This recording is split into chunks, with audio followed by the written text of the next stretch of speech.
నందమూరి బాలకృష్ణ తాజాగా తనకు ఎంతో ఇష్టమైన తమన్కు ఓ ఖరీదైన కారుని గిఫ్ట్గా ఇచ్చాడు. వీరిద్దరి కాంబో ఇప్పుడు బాక్సాఫీస్ను ఊపేస్తున్న సంగతి తెలిసిందే. వరుసగా బ్లాక్ బస్టర్లతో ఈ ద్వయం దూసుకుపోతోంది. ఇక సినిమాల కంటే పర్సనల్గా బాలయ్య తమన్ రిలేషన్ ఎక్కువగా ఏర్పడింది. అందుకే ఏకంగా తమన్కు నందమూరి తమన్ అని బాలయ్య పేరు పెట్టేశాడు. ఈ బంధంతోనే బాలయ్య తాజాగా ఓ కాస్ట్లీ కారుని గిఫ్ట్ ఇచ్చాడు.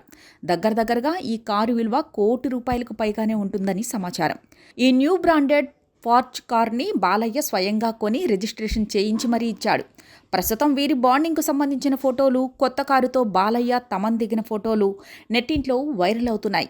తమన్ బాలయ్య కాంబోలో అఖండ, వీరసింహారెడ్డి, భగవంత్ కేసరి, డాకు మహారాజ్ ఇలా అన్ని బ్లాక్ బస్టర్ హిట్లు పడ్డాయి. ఇక ఇప్పుడు అఖండ 2 కోసం తమన్ ప్రత్యేకంగా పనిచేస్తున్నారు. బాలయ్య తమన్ కాంబో వస్తే థియేటర్లో సౌండ్ బాక్సులు బద్దలవ్వాల్సిందే. అఖండ, డాకు మహారాజ్ టైంలో ఇలానే థియేటర్లో సౌండ్ బాక్సులు పేలిపోయాయి. ఇక అఖండ 2కి కూడా ఇదే రిపీట్ అవుతుంది అని తమన్ ముందుగానే అందరినీ ప్రిపేర్ చేసిన సంగతి తెలిసిందే. ప్రస్తుతం అఖండ 2 షూటింగ్ శరవేగంగా జరుగుతోంది. తమన్ను నందమూరి కాంపౌండ్ ఓన్ చేసుకుంది. నారా భువనేశ్వర్ సైతం తమన్ను నందమూరి తమన్ అని సంబోధించిన సంగతి తెలిసిందే.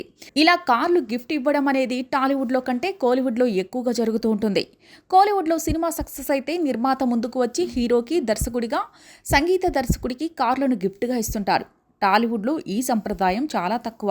కానీ ఇలా ఓ హీరోనే సంగీత దర్శకుడికి ప్రేమతో కారుని గిఫ్ట్ ఇవ్వడం విశేషం.